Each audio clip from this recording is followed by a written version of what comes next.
New this morning, KRON 4 News has a new Inside California Politics Emerson College poll on the governor's recall election. Yeah, support for the recall is growing, and the poll shows that Governor Newsom is losing a little bit of ground with one California key demographic. To help break down the results of this poll, we're joined by political analyst Michael Yockey once again. Michael, good morning. Great to see you, and we've got some new numbers to chat about. Let's go. All right. So first off, let's begin with the approval rating. Do you approve of the governor's performance so far in office? And the results are coming in pretty similar to where they were last time. About 48 approve, 43 disapprove, unsure, about 8%. What are your first thoughts about that? Well, it hasn't moved all that much, but then again, this was taken last week. The Delta variant has become a little more prevalent. Masks are going back on.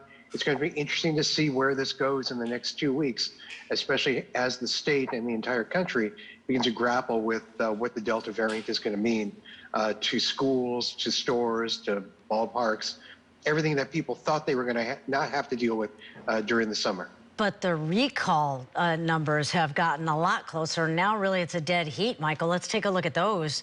They're just 2 percentage points apart, and that's within the margin of error. So voting to recall, 46%, vote to keep, 48%, undecided 6%. That can't be good news. That's got to concern the governor. Well, it's certainly not good news in a low turnout election. I think if it were a low turnout election, this would be very bad news because the people who want to recall the governor are much more activated than those who are not. On the other hand, this is going to be a universal mail-in ballot, the same kind of ballot that resulted in a record number of Californians voting in November and a record percentage of Californians voting in November as well. Those are the only things that I think the governor can hang on to right now because those numbers are not what you would want to see 5 weeks out before the election. So you're saying you don't think there's going to be recall apathy. you think that we're going to see a high turnout? I don't know. I think that's the wild card because everyone will get a ballot, but this is not November 2020. There's someone who is not named Donald Trump on the ballot as much as you're going to see Gavin and the others try and make it about Trump actually being part of this ballot.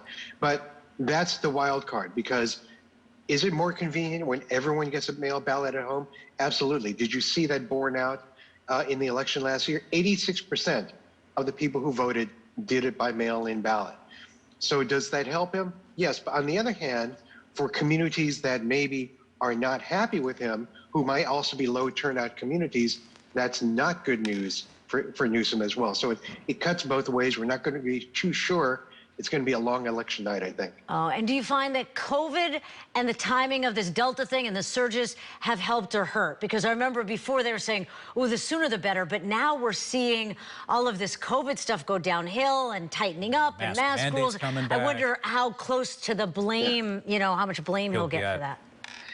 I've always said that a recall election is sort of is a snapshot of a moment in time because it's seen as a sort of a free referendum and replacement just for if you're serious or if you're not serious, it's just a way to sort of register your discontent with the status quo. I've always been concerned about the fact that Newsom made 2 decisions. One, to create a very short election, which means that now he has to try and redefine himself in a very short period of time to an electorate that is not very happy. And 2, if something goes wrong, like the Delta variant, there's no way for it to run its course and maybe write itself out before the election. So now you have a very short window of time, and people are going to be making, I think, snap judgments based on how they feel in 5 weeks.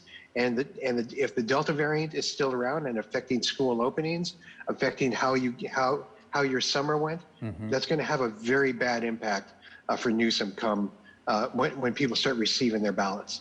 Now, as for, the people who say they're in favor of the recall, who would they rather have in office? We've got some more insights on that as well with our new poll showing that Larry Elder's still in the lead, in fact, growing his lead, 23% saying they prefer him, John Cox, Caitlyn Jenner, both at 7%, everybody less than that. Undecided, though, still on the high side at 40%. What are your impressions? Yeah, pretty much all those undecideds are Democrats. Larry Elder continues to benefit from the fact that he has been in the media for quite some time. That's why you're seeing a lot of jockeying right now around the Republican convention coming up in the next week or so, when they're going to try and support one candidate who can then put the stamp of the GOP on their mailers, on slate cards, all the things that people are going to be inundated on TV and in their mailboxes over the next few weeks, because that's the only way one of the other mainstream, whether it's Kevin Falconer, Doug Ose, John Cox, et cetera, are going to be able to break out and have a chance to overcome Larry Elder. But again, this also points out something I said before.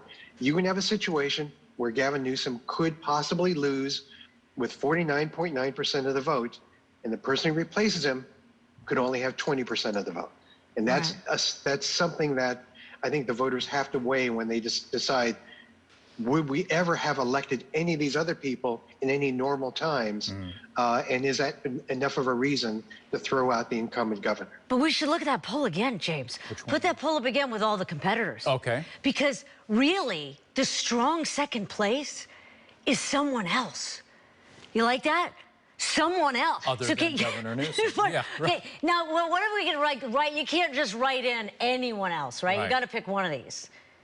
14. Otherwise, actually, someone Daria, else is going to kill it. Daria, what you don't know is that I secretly put my name on the ballot as someone else. Someone else. But you know what's interesting?